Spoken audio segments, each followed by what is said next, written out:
The following is intended for mature audiences. Before we descend into the madness, I just wanted to share a listener experience that just recently came my way. Yo, I came across your Snooki and Aliens video on TikTok, and it reminded me of something that happened to me a while back. I figured you'd appreciate it. I was driving home from college around a 2-hour drive. At 10:53 p.m., I saw flashing lights behind me and thought I was getting pulled over. I turned onto a side road, stopped, and went to grab my registration, but the lights just disappeared. No car drove past. Side note, I remember the time exactly because of what goes down next. As I was parked there, I noticed my car started to do weird things. My radio went out and all the lights on the dash got dim and had light flickering. I popped the hood to check the battery. Then I hear a ringing sound that I can't even explain how awful it was. Next thing I know, I'm sitting on the ground next to my car, completely dazed, and every one of my fingertips are bleeding. No clue how I got there. I looked at my phone. It is now 2:17 a.m. Over 3 hours passed. My car battery was dead and it was pretty dark except the moonlight. So I get back in my car and try to call someone to help me. I am so tired and confused, so I just sat there in shock, trying to piece everything together. Long story short, I snapped out of it and called for help some more. Was a little hard with my fingers in bad shape, but I always thank God for watching over me that night, because if I didn't have any phone service, who knows? I really don't have an idea what happened. Nothing makes sense, and honestly, it still freaks me the fuck out. Welcome to a world where darkness and mystery converge. Navigate the depths of horror and true crime and join a society beyond the ordinary, where buzzworthy topics, paranormal tales, and listener-submitted experiences blend into a realm of the unknown. You have crossed into a place where the unusual and the terrifying are just the beginning. My name is Ralph Anthony, and welcome to the Scream Society podcast.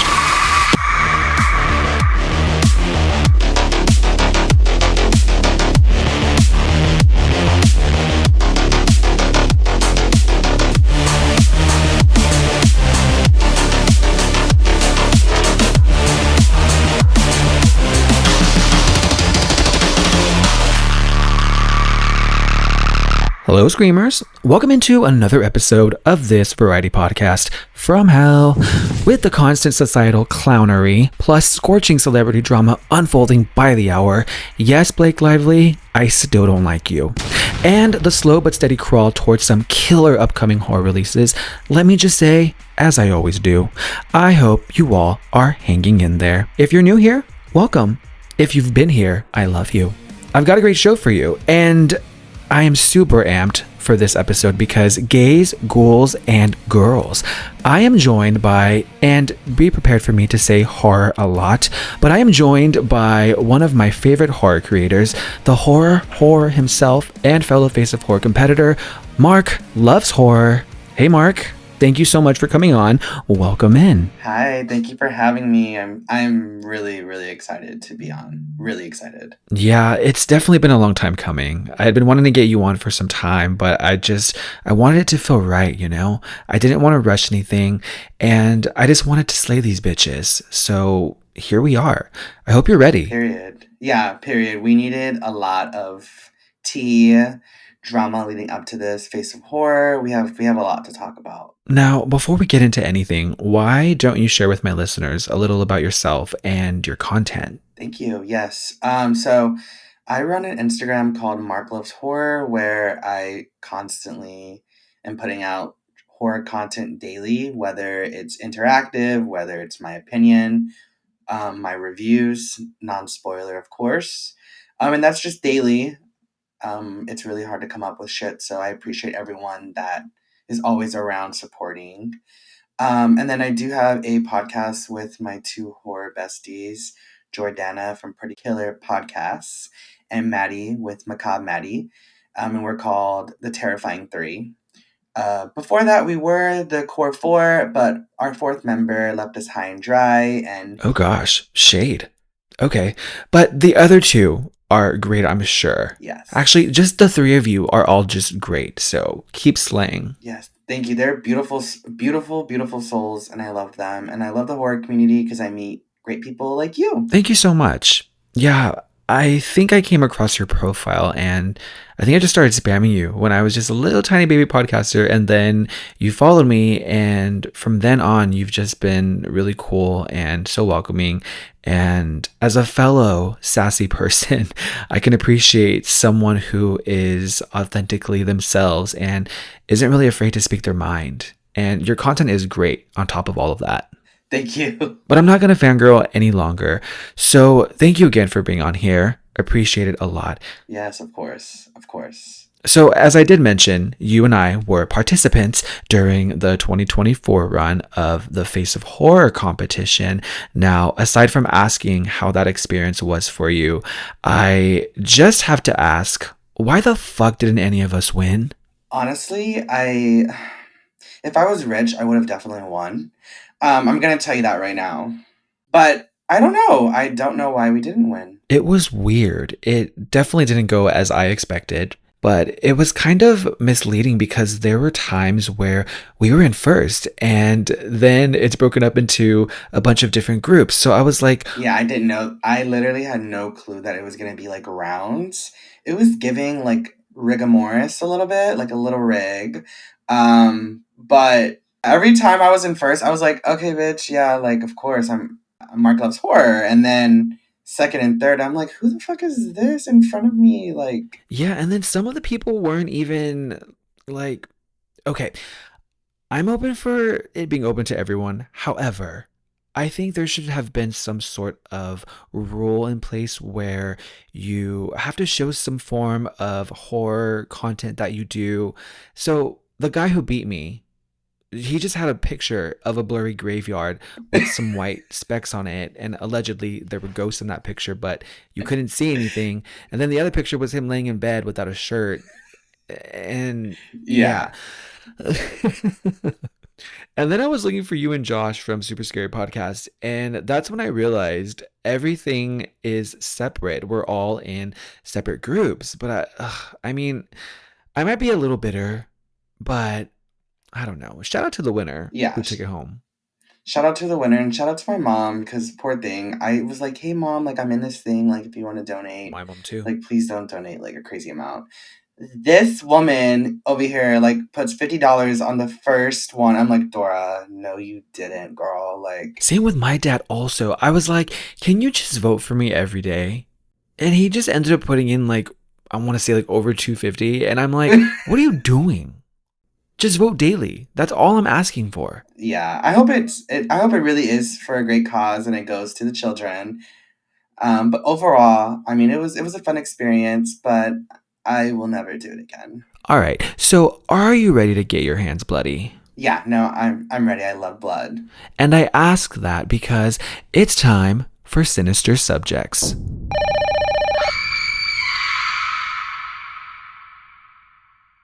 What are your thoughts on overhype, Mark? Because is it just me or does it seem like that's been something happening way too often? Yes, overhype is like one of my biggest pet peeves, especially in the horror genre. Exactly why we need to talk about this insidious.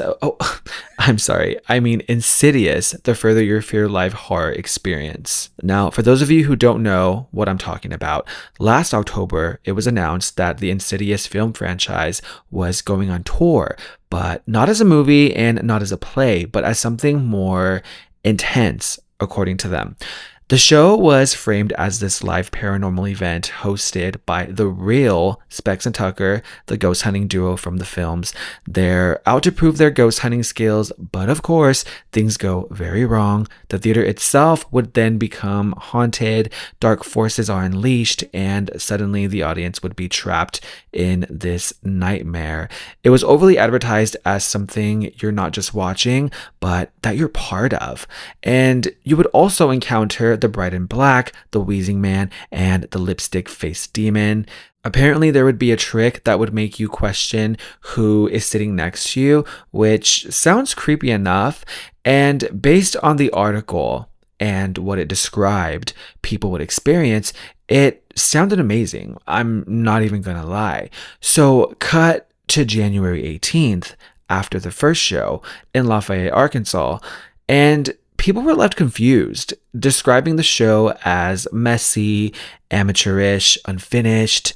The so-called volunteers from the audience that participated in the show were alleged to be fake as fuck. And after only 4 stops on its 70-show tour, the film was canceled altogether with no real communication. And as of the time of this recording, the website is still up with 0 updates or messages. The only thing I noticed when I went on was that all the dates have a tickets unavailable message on them.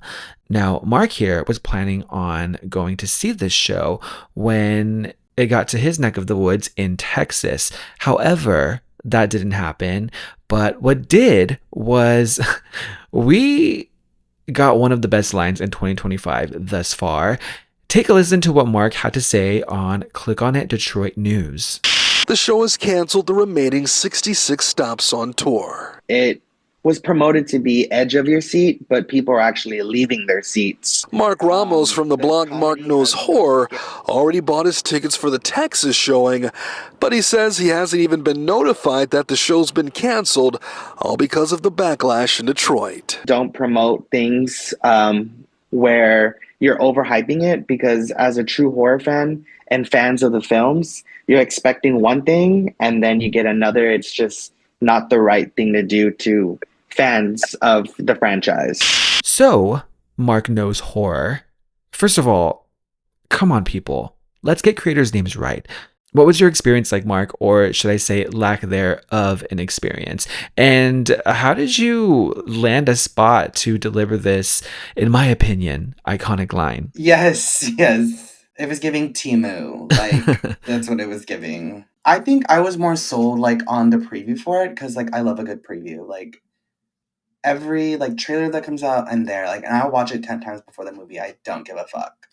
But, like, don't give us, like, this beautiful preview, like, oh, immersive, like, scared shitless. You're gonna, very interactive. And then give us, like, a Timu show. Like, and then I dropped money for this, I dropped money. Like, I was literally, like, 3rd row. And imagine if I actually showed up there. And was there any communication? There was communication, like, days later. So, apparently, there was, like, a notify in, like, I guess on a website in a different state stating like it was canceled, and then people were like getting refunds slowly but surely, and then finally it wasn't like one big announcement from actual like Insidious. It was each destination, they were slowly putting out information like canceled. It was definitely very shady, and I think with it being such like a popular franchise, maybe it was like giving embarrassment, and they just didn't want to like really drop the ball, and they did, so It was Blumhouse behind it, correct? yes. So then they finally reached out, correct? So I ended up getting an email stating that the Insidious live immersive experience was canceled due to I believe it said something along the lines that it just wasn't like prepared for what happened, and it was like malfunctions, using words like, oh my god, what did it say? It said something like that they had technical difficulties. And I'm like, okay, how do you have technical difficulties when the show hasn't even like showed up to Texas? Like, you know what I mean? Like, Yes. Blumhouse, Insidious, like, you guys make money, honey, and you're putting out a half-hour show. Like, make that make sense. Exactly. I literally am just still flabbergasted, like, how... And I just feel bad because there are a lot of Insidious fans out there that were so stoked for this experience. Now, as for that news interview... It's so funny because I didn't even experience the show, and I was, like, already thinking... Because, of course, like, I love to, like, update fans on my page with, like, the hottest news. And so I'm on Reddit a lot, and people were, like, literally, like... clocking the shit out of the show, and I was like, okay, I basically get where this is going. Like, people, they were pissed. It was a shit show.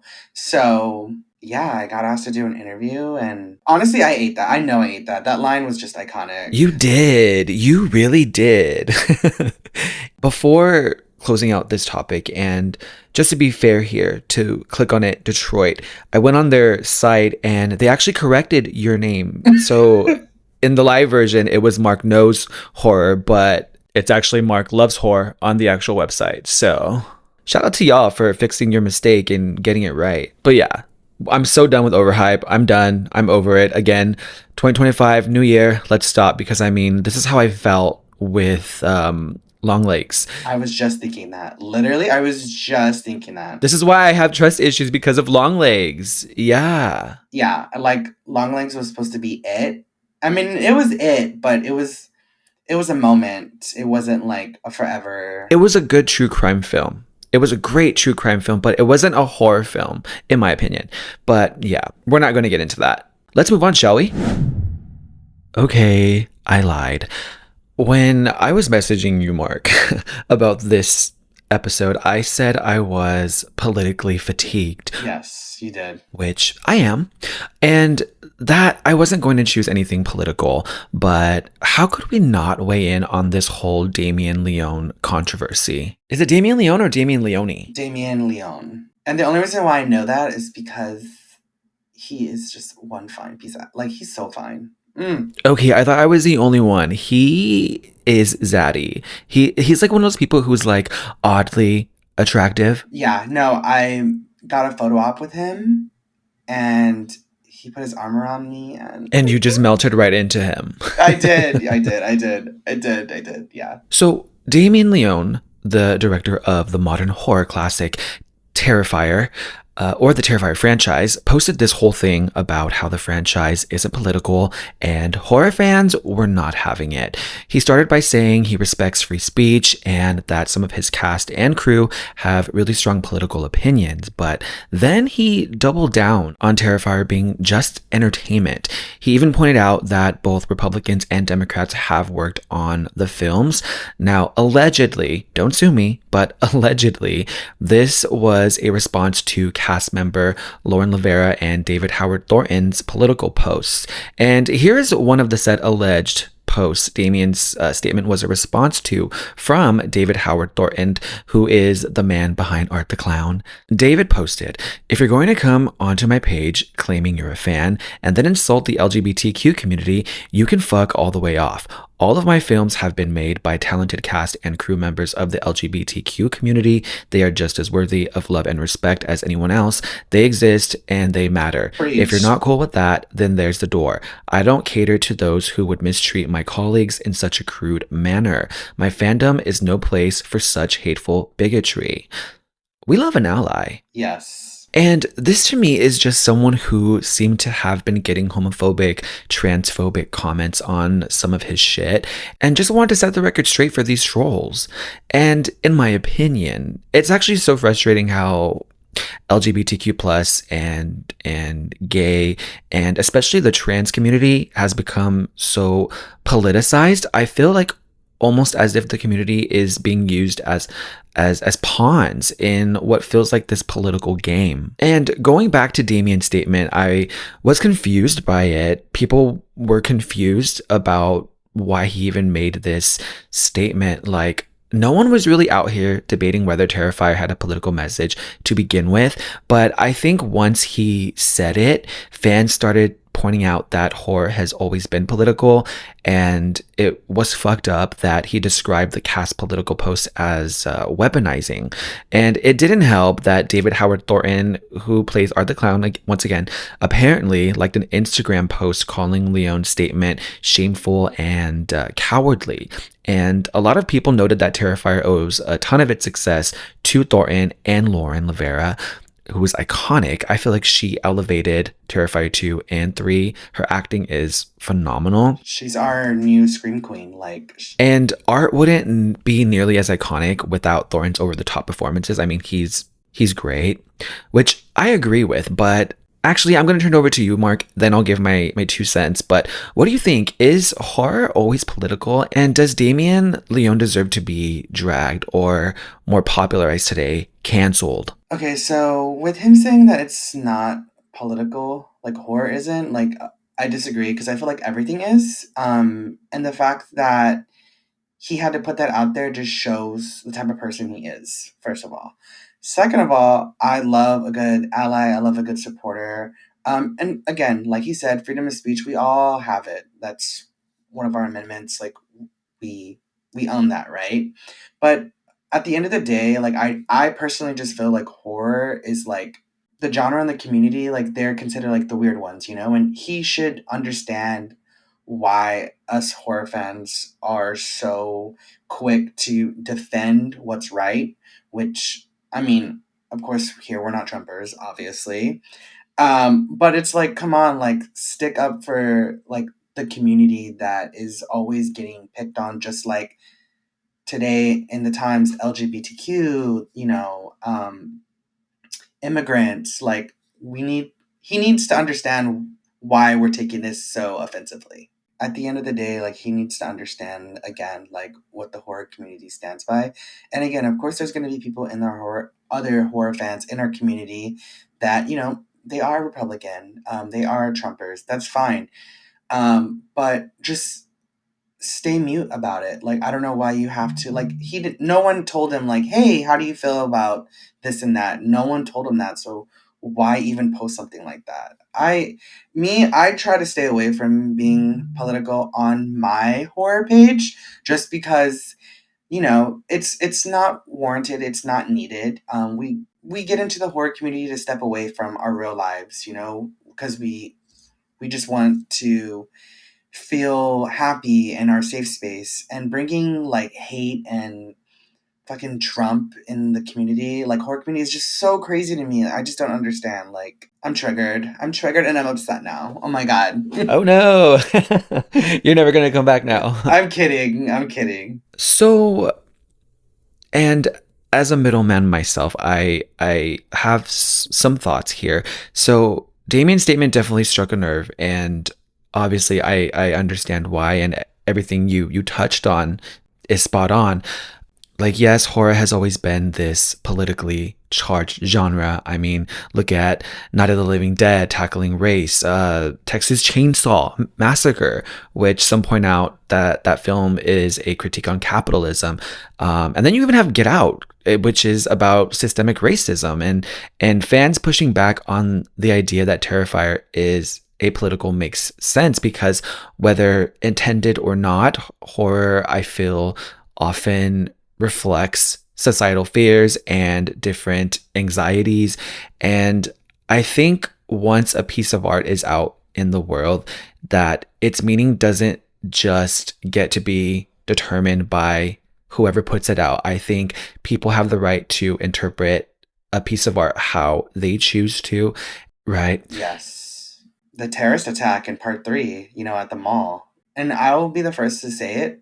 And I tell everyone how I feel, but Terrifier 3 really did trigger me with the mall bombing scene. I mean, at the end of the day, like, I know it's just a movie, but that's a real life situation that happens quite often. And for it to see it on the screen like that, it really did trigger me. And it's real life scenarios in movies. Like, he needs to recall his opinion. So is this grounds for cancellation? Yeah, I mean, I'm not really big with cancel culture.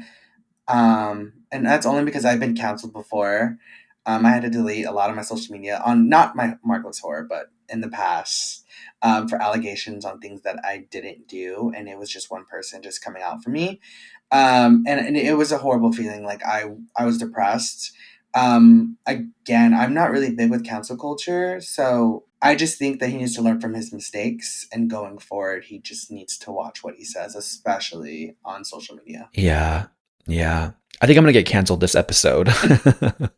And I'm going to play devil's advocate for a second, because with that said, I also think that there's value in horror as just pure, unfiltered escapism. Because not every film needs to have a deeper message or a social critique, and sometimes people just want a brutal, over-the-top slasher Exactly. that lets them disconnect from real world shit.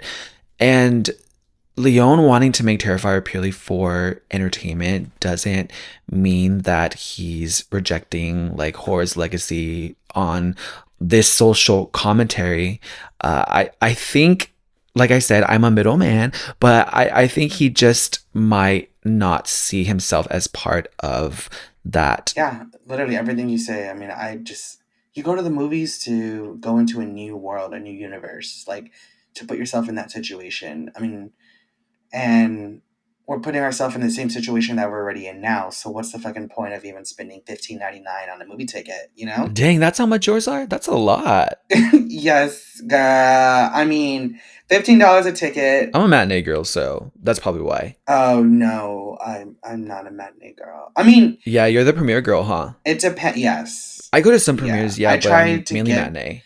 as quick as possible because I want to see it before. For your reviews. Yes, that's why. Ultimately, I do believe both sides can be true. Horror is often political, whether it's intentional or not, but it's also okay to make and enjoy horror that's just about blood, guts, and mayhem. I mean, the real issue is pretending that these two ideas can't coexist. And I think that's where some people lose me most of the time, because it's become so aggressive and angry, and we want to jump into canceling something so quickly to the point where I'm just there questioning, like, y'all just want to boycott everything to the point where we end up with nothing.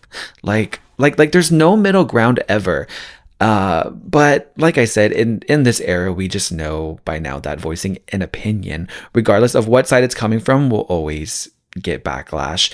So just to close this out, and I was going to ask you this earlier, but in this political climate and everything that has been going on, do you ever feel scared or unsure of like what to post because of All the time. how everything is? Like, are there times when you're like, I probably shouldn't say this on my podcast or post this to my account? All the time, especially whether even if it's not like political, like if it's real life situations, um, I second guess. And you know, I've been with my closer like circle of friends. I'll ask like, hey, do you think this is okay to post? And I've been told no. And then I appreciate that because I wouldn't want to offend anybody. And also too, you know, I feel like everyone, and it's no hate to anybody, but there's a lot of soft people in this world that just get offended by anything. Hello. And that's how cancel culture starts, you know? Clock it. So I couldn't agree more. But just to move on from this subject, we wish Damien Leone well, and hopefully this doesn't affect the Terrifier franchise too much. I mean, look at what's happening with Scream. I mean, I wouldn't mind because like I'm over Terrifier. Oh, you're over Terrifier. Yes, baby girl. So you're not a fan. No, I mean, the first one was iconic. The second one was like cute. The third one was kind of like. Really? So I'm glad it's ending on the fourth. Like period. Over. Yeah, I kind of like the whole fantasy that it was giving. See, oh my god. That's like the worst part. Like, like, I'm sorry, I'm not playing Dungeons and Dragons, babe. I'm watching a horror film. Like, you know what I mean? Like, that's just my vibe. Gotcha. All right. So let's move on to some random creepy shit. This one's short, then we can get into terrifying but true. But do you have a doorbell camera, Mark? I do. Now, have you ever experienced anything bizarre or unusual from your camera? No. No, I don't think so. I mean, one time someone stole a package from the front door. Yes. I mean, that's the only scariest thing. For the most part, when I had one at my previous place that I just moved from, it was useful mostly, but would oddly malfunction during the times when it was needed most. Like, there was a time when people were going around the neighborhood banging and kicking doors, and the camera didn't pick that up. Really? But I mainly used it to watch whoever was at my door stand there, because I don't ever have any intention of opening my door unless it's for a package. Well, fortunately, or should we say unfortunately, something super creepy happened to a homeowner in Carrollton, Texas, and she's completely freaked out. So, this past January 18th at around 8 p.m., a person in a red goat mask or a devil mask showed up at her door holding a sign that said Revelation chapter 20, verse 115 on it. I think that's how you say it. I'm not a church girly. Yeah, I'm not a Bible girly, so I would have been like, what the fuck does that mean? I would have Googled that really quick or asked Siri. Real. Now, that verse is all about Judgment Day and the end of times. Love that. I think what's more scary is the guy dressed up. Like, ew. Right? And just for some more backstory here, the woman wanted to remain anonymous. That's why I'm not saying any names here. So she and her husband were out at the time, but she got a Ring doorbell notification while waiting in the car and checked the footage.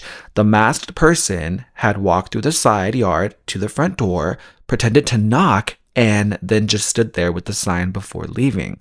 She called the police, but by the time they arrived, the person was gone. The cops said no actual crime was committed, but they're keeping an eye on the situation. Of course, they got there late. Now, per usual, the video has since gone viral, obviously, and people online have a lot to say, which is why we're here talking about it. My question is, what exactly do we think is going on here? And I mean, it is Texas, so don't y'all carry over there? We do. I don't, because I'm not a gun girly. They are very fucking scary. I mean, they're cute to pose with, if you're like doing that. Like Kamala Harris with her club. Yes. We do carry. I mean, here in Texas, but still, like, if it's the fucking devil, like, you can't shoot the devil. True, but if it was someone playing a prank, like, no questions asked, get off my yard. I'm not gonna go out guns blazing, but... Yeah, no questions asked. I'm opening the door and it's giving baddies. Like, I'm gonna beat that ass Natalie Nunn style. Like, oh my. Like, it's happening on site. Natalie Nunn. Ugh, that's a whole other side topic. I used to love her, and then she became a monster. Like, she's literally a monster now. I'm a baddies addict, so, Were you also a Bad Girls Club addict as well? Oh, yes. Like, I know off topic, but Bad Girls Club was my shit. No, tangent here. Same. Unfortunately, it shaped part of my personality in my late teens, early 20s, which was not a cute look for me. But yeah, I was obsessed, like, just all of it, the madness, the throwing the mattress, the hazing, the not opening the door for the new girl, and yes. It was so good. I think my favorites obviously were season 4 with Natalie. Season 5 Miami was pretty good. I like Mexico. Obviously, yes. Oh my gosh, with Rima. Yeah. Go home, Rima. Yes. I'm gonna start a Bad Girls Club podcast now. We need to. That would actually be so good. Yes. Okay, back on track here. Yeah, so I mean, if I carried and the devil was fucking outside with a Bible verse, it's on site, like, period.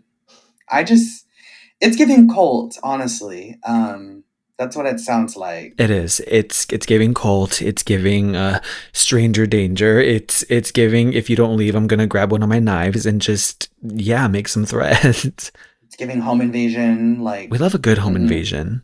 Mm-mm. All right, we're gonna move on from that one. Yeah, because now I'm scared. Thanks. I'm sorry. And now, let's get into my favorite segment where I get to choose one random true crime or paranormal case to talk about. It's time for Terrifying But True. When the unthinkable becomes reality, we find ourselves questioning everything, as some stories are too terrifying but true. In honor of this episode's guest host, Mark Loves Horror, I felt it would only be appropriate to cover this case. And as creepy as I may come off right now, I think it's important to know about your guests before they come on your podcast. Now, I've been following Mark for a few years now, and I do know that Mark loves the Texas Chainsaw Massacre, and correct me if I'm wrong, Mark, but you favor the 2003 masterpiece that is the Texas Chainsaw Massacre remake? Yeah, so 2003 is my shit, like, favorite movie in the whole entire world. But I do respect 74 because without 74, we wouldn't have gotten the brilliant 03. Of course. Fun fact, I have the 74 mask tattooed on my leg because without him, we just wouldn't be here. Absolutely. Yeah, I feel like he was scarier because, yes, I was afraid of the 2003 remake because that was my introduction into that world. But actually, I just rewatched the original this past October after a while, and it really holds up. And the sound design and the grittiness of it all, it really gives you that unsettling feeling. Mm-hmm. It like literally feels like a dirty tampon. It's fucking gross. It is disgusting. Like, that film is just horrible. I actually got to see it in theaters this past year for the very first time, and it was beautiful. The remastered, it was just so iconic. But yeah, 03 just holds a very special place in my heart. I mean, the cast is hot. The scenes, like, oh my god, you know? Yeah, 13-year-old me made that entire film, the 2003 remake, his entire personality. No, same. And I remember the 2-disc collector's DVD set that I got with crime scene photos and that red metallic cover of Leatherface that I had in my binder. Cringe. But on that second disc, and I guess you can say I learned 2 things from that special features disc. But one, that's when I knew I was into guys with large noses because Eric Balfour, he plays Kemper, is zaddy. And on the making of Featurette, he goes completely nude after he wrapped filming his scenes, and they included that in the documentary on that second disc.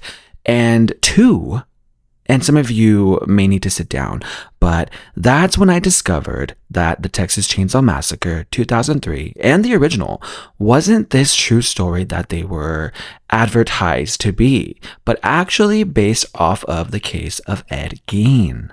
So what do you know about Ed Gein, Mark? So I know that he was a man that like skinned people. And again, just like the films, it didn't even take place in Texas. Which is crazy because when I found that out, I was like shook. I had the honor and privilege to go to the Zach Bagans Haunted Museum. That's why I wore the shirt today. Cool. Yes, and they had Ed Gein's some of his like real life shit that he used to like skin people in the museum, which was crazy. They had like, you know, walls full of like information. They even had like a video explaining some of the murders that he did.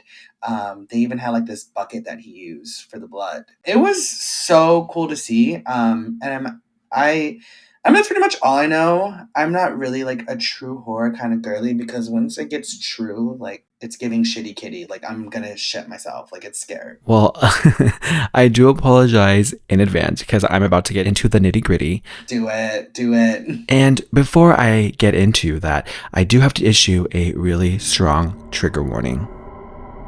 So Ed Gein was this really isolated guy from Plainfield, Wisconsin, and he basically became one of the most infamous murderers in American history, not because of how many people he killed, but because of what he did with their bodies.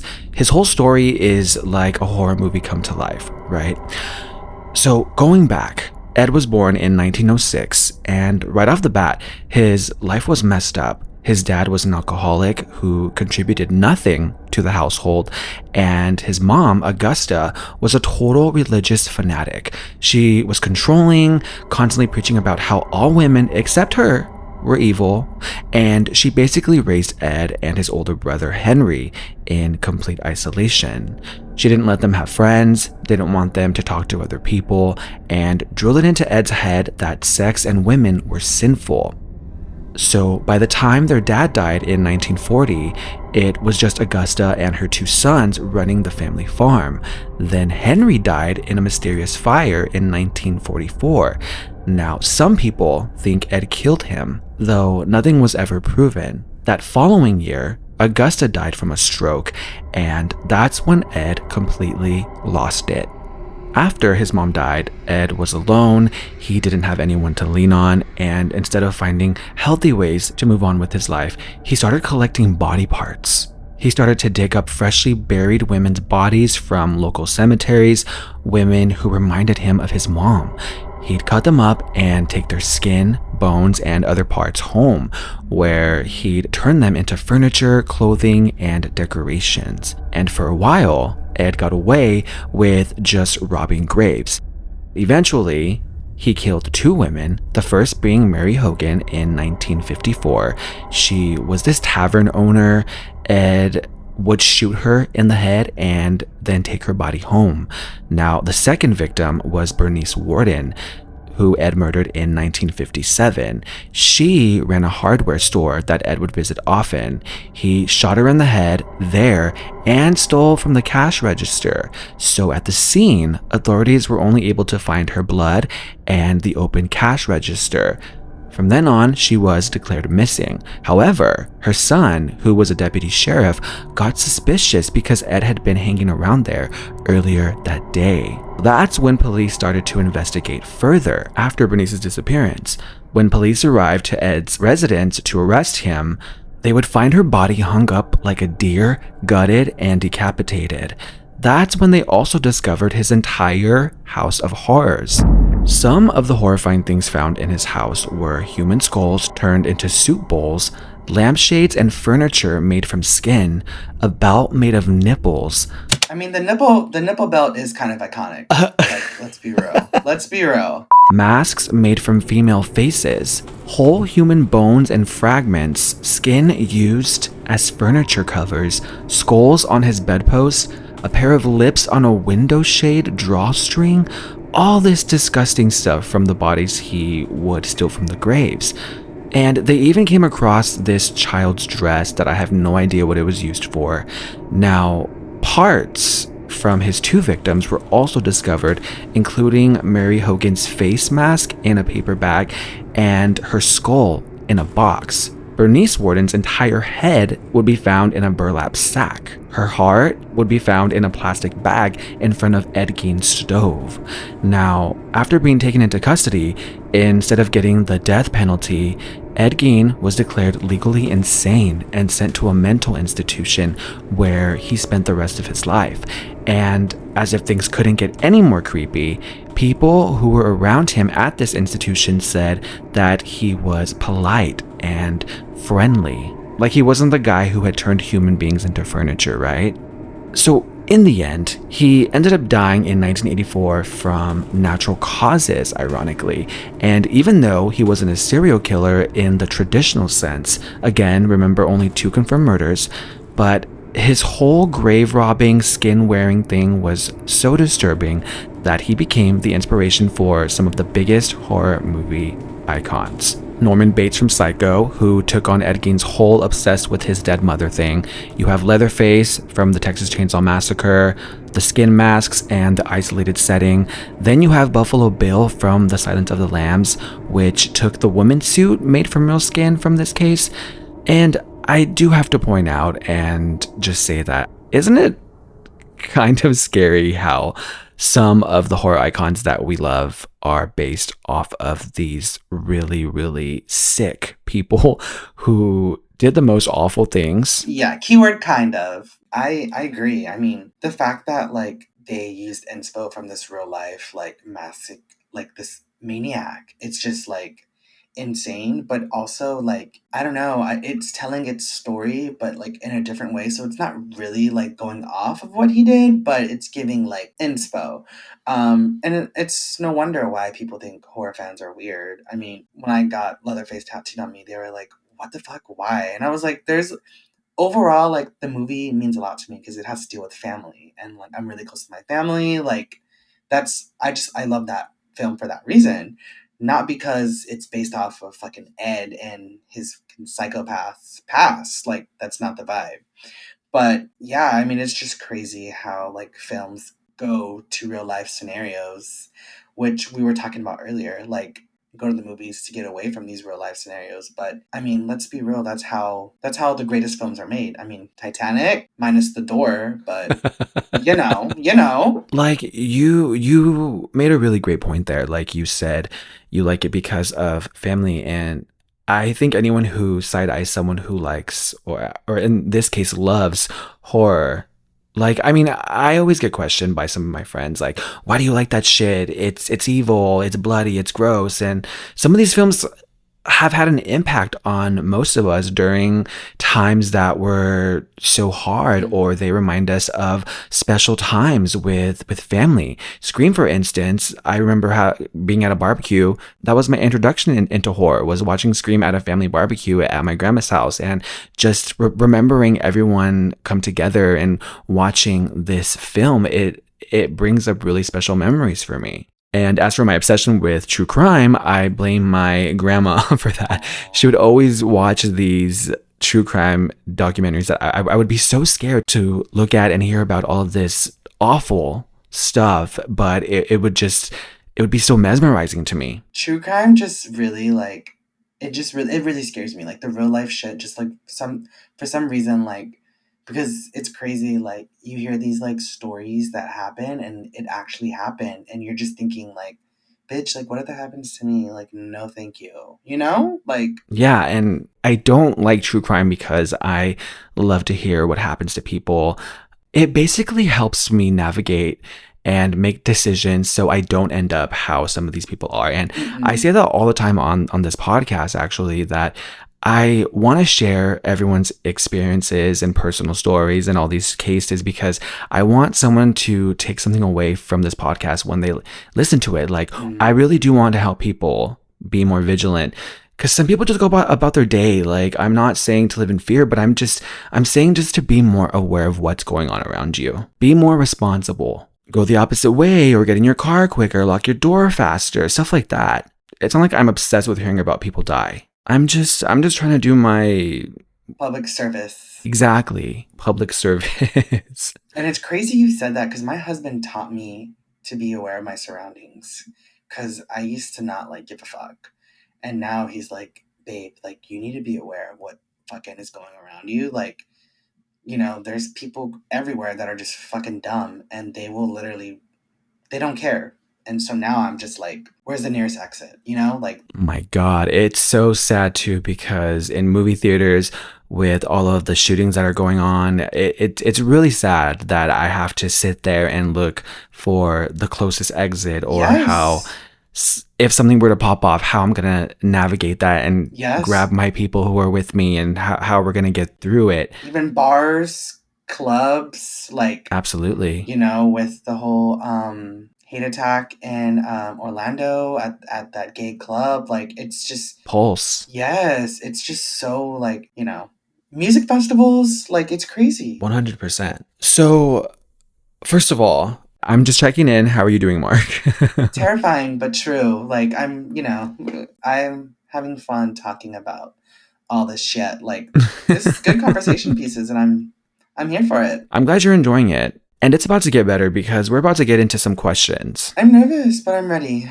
So to wrap this up, if you believed there was an actual man from Texas who chased down people with a chainsaw, I'm so sorry. And now, let's dive into Ralph versus the Rot, where I take on your questions and do my best to give you a fair perspective and advice, because society is decaying and I'm here to call it out.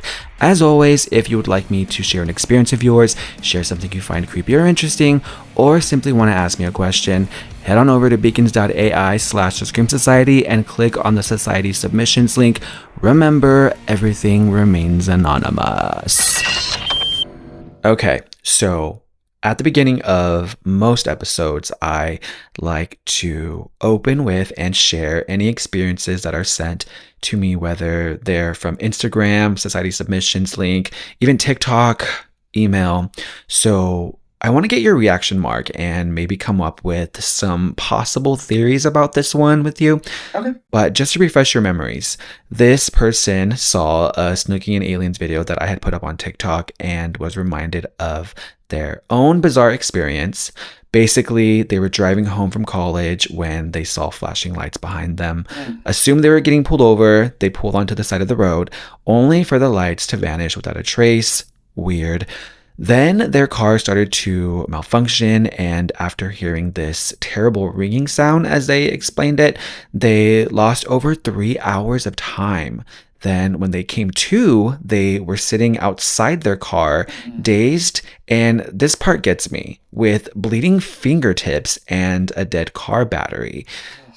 Luckily, they were able to use their phone and get to safety, but they have no memory of what happened during that missing time. And to this day, obviously, that experience is still freaky and unexplained to them. It's giving alien abduction. Yes, alien abduction, or something or someone attacked them and they got bloody fingers from trying to escape. I just don't, I mean, I can see like the attack part, but like, okay, so like one of my biggest fears is aliens. Like, alien films scare the and now I'm not talking like Alien vs Predator, like real life, like You mean Mother? The xenomorph? Mother? Yeah, not Mother. I'm talking like the fourth kind, like shit like that. Oh yes, that was fucked. Scares me, and so I can only think like, okay, like this person was either like abducted, and maybe while during abduction they were trying to escape, maybe, you know, and that's how they got the bloody hands. But Jesus Christ, like, oh.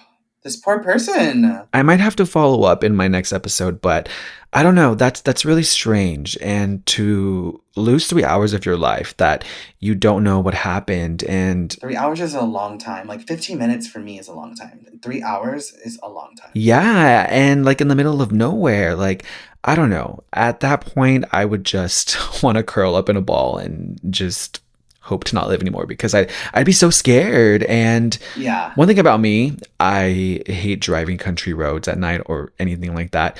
Like, I can't. I hate it. But I think for me, it's just like the fact that they have to live with that now and wonder like what happened that time, like what happened then. Like, I could not live with something like that, not knowing like why I lost 3 hours and why my hands were bloody. Like, it would just fuck my head up so bad. So bad. That's fucking scary and very traumatic. So we're glad you're okay, but you might want to talk to a medium. I might know one for you. Yeah, no, I definitely set up your appointment now. All right, let's get into some of these questions. I'm ready. And I have to be honest, they're not as loaded as last week. However, still just as juicy. I have an alt account on X that my cousin found and has been showing my entire family. I'm not embarrassed, which is why I have an alt, but as for my family seeing it, come on. You seem outspoken, or would you ignore it? You want to dive in first, or shall I? Yeah, you go first. Well, firstly, just to fill those of you who aren't aware of what an alt account is on X, that's A, very naive of you, and B, it's an account someone makes to post their sexy time photos or solo time photos. But anyway, you clock the outspoken part because hell no, I would not let it go. And I'm assuming that this family member is sharing nude photos of you. I'm gonna be honest. I've posted like sexy pictures like on my personal Instagram. Work. And lots of family and close family friends follow me. And I only like, I post them like maybe like once a year, maybe twice a year. But you just gotta own it, you know, like what you do in your private time. No doubt. People say shouldn't be on the internet, but if that's what you like, do it. Who cares? I mean, and you have to kind of put yourself in this person's shoes here, especially if you're judging them, which where I'm sitting, no judgment here. I mean, I probably follow your alt, but I will say to let it be known that you're aware of the shit that's going down. And that just means that your alt is more entertaining than their actual lives. Like, and you're not embarrassed by it. Just let them watch. Own it. They're the widows looking into one of their family members' nude photos. Yeah, it's giving incest. And I mean, I just think like own it. You do you. Like, do what you gotta do, you know? I mean, I guess it changes the game. Like, are they getting paid to post these pictures? Yeah, like an OnlyFans situation going on here. Like, if that's the case, then fuck it. Like, that's your income, babes. Own it. Own your space. If you truly don't care about the content, again, let them be the ones who are squirming watching it. All right. Do you have anything else for this person? I mean, just, life goes on. There's a lot of things on the internet that people wish weren't on there. I'm pretty sure there's things of all of us on the internet that we regret. But if it comes up, it comes up. You just, we all do stupid, fun, crazy things, but life is too short to fucking dwell on it. So just own it. Own it. Gosh, I am so sick of shady family members. They're everywhere. Yeah, I have one. Her name is Lucy, and I fucking hate her. We're getting a name drop. I can bleep that out too if you'd like. No, babes, leave it in there. I don't give a fuck. Thoughts on gay characters in horror cinema? Progress, or are they always too stereotypical? Honestly, I would say progress, yes, but we need more. That's what I was thinking. Have you seen Heart Eyes? Yes. I love that Okay. movie. All these straight couples, but no gay couples. We saw a lesbian couple, but I would have loved 2 gay guys, Wait, who was the lesbian couple? I don't remember them. in the drive-in. Oh, okay, yeah. I would have loved 2 gay guys, making out and I need more gay characters dying. It's not homophobic. We want it. Do it. Give it to us. But in the times, definitely progress for sure. For sure. Yeah, I don't think we see that enough. I mean, I think with other things, and especially in children's media, some of the representation that's seen as progress, and this is my opinion, it doesn't seem genuine. It feels forced. Yeah. And comes off as very stereotypical. Very, very. But as for horror, shout out Mindy from Scream 5 and 6 for playing, I believe she's a lesbian. We have Big John, Little John, Halloween Kills. That's right. And I love them. They were kind of stereotypical. I do love them though. A little, but I think the reason why I appreciated it is because it was giving age gap, and me and my husband are age gap, so I related to them. But yeah, I can't even think more. We need a horror film with a lead that is gay or lesbian or all the others, but I want to see someone from the community kick ass, survive, come back for maybe a sequel. But, I don't think something like that would go mainstream. It could be seen as offensive. The world's not ready for it. And yeah, it sucks. Like you said, it's someone's going to get offended. And it's just come on, this is art. Yeah. It's someone's masterpiece. Let them give birth to it and show it to the world. Why are we hiding? It's giving 2006. No. Absolutely. Pick one thing about your content that you would like to do better. Taking more time to make my episodes full video and not just clips I post on Instagram and TikTok. It's just too much work. It's too much work. And for your podcast, do you guys do full video? We do video. It really just depends. And it gives more tea because the facial expressions that we're giving, yeah. It's oh bitch, you really meant that. But if people know you, they can tell in your voice what you really mean. So I think I would probably executing it a little bit more cleaner. I sometimes I rush things and I'm I feel that last minute I'm oh fuck, I gotta post something, I gotta post it, and then it's half-ass. And work more on reels, because I feel reels is where it's at. Everyone loves a good reel, so more of that. I definitely can identify with that, because there was a time where I was just putting shit out just to put it out. Then people were complaining that episodes were too short, and then someone really laid into me, and it kind of stung a little bit. I'm not gonna lie.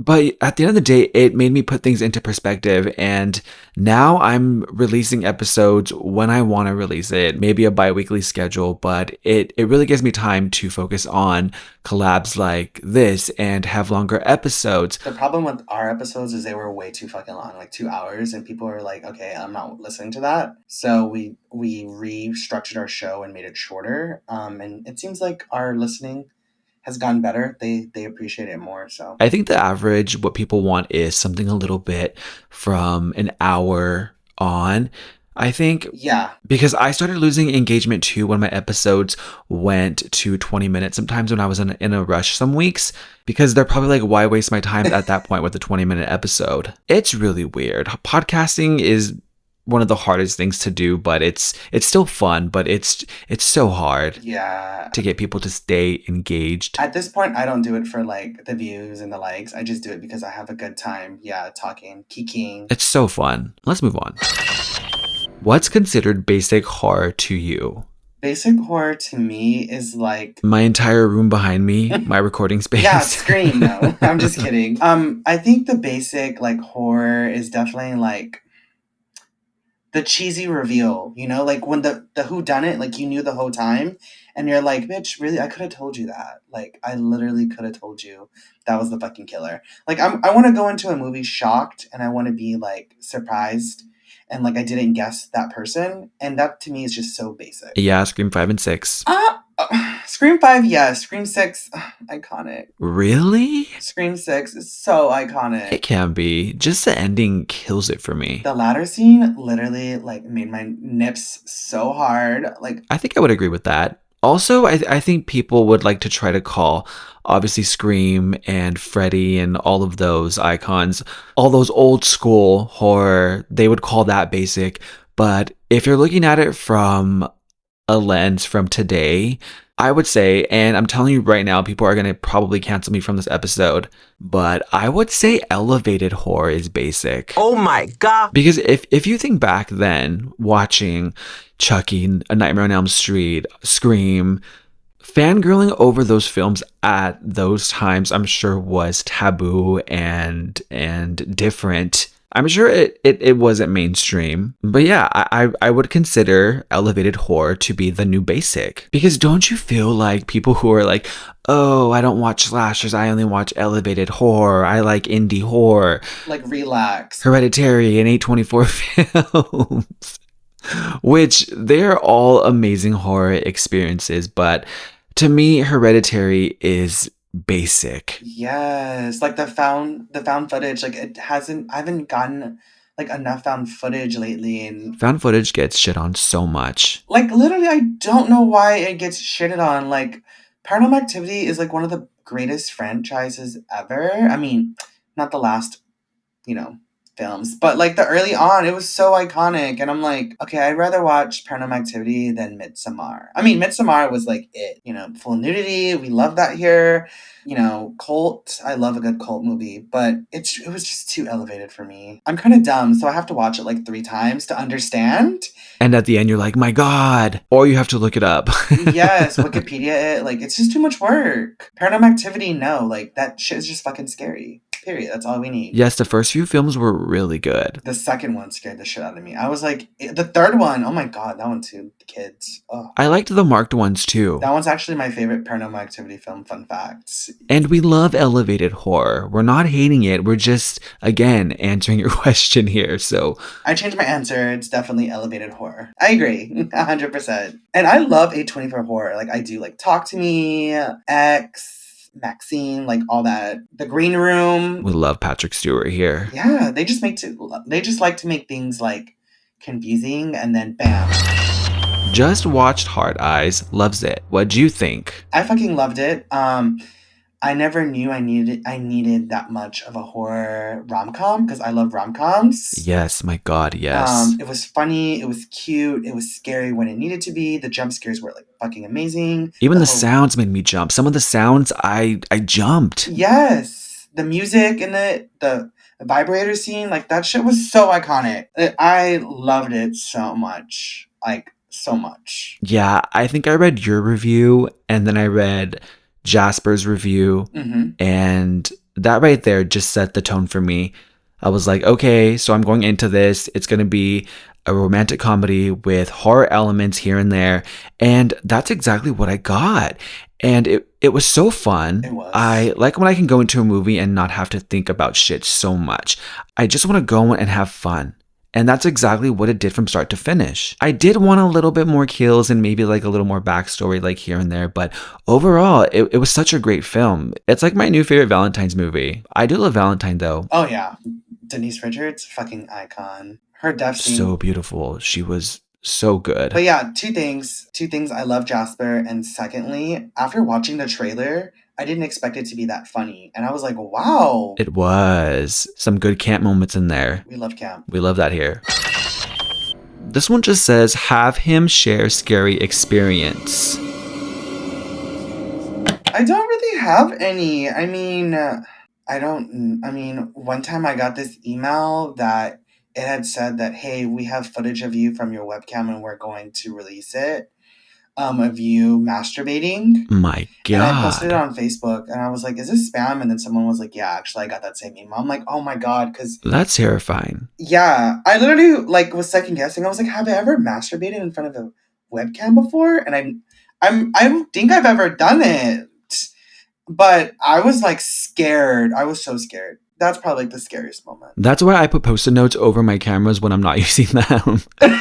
I do that now. One time when I was like 11 years old, I went to a theme park and we were on a roller coaster and it had like 2 loops back to back and my thing came off. It was giving Final Destination before Final Destination. And my mom had to hold the freaking seat thing down. My cousin was behind me. We went through the 2 loops and I'm still here. But I love roller coasters, so YOLO, right?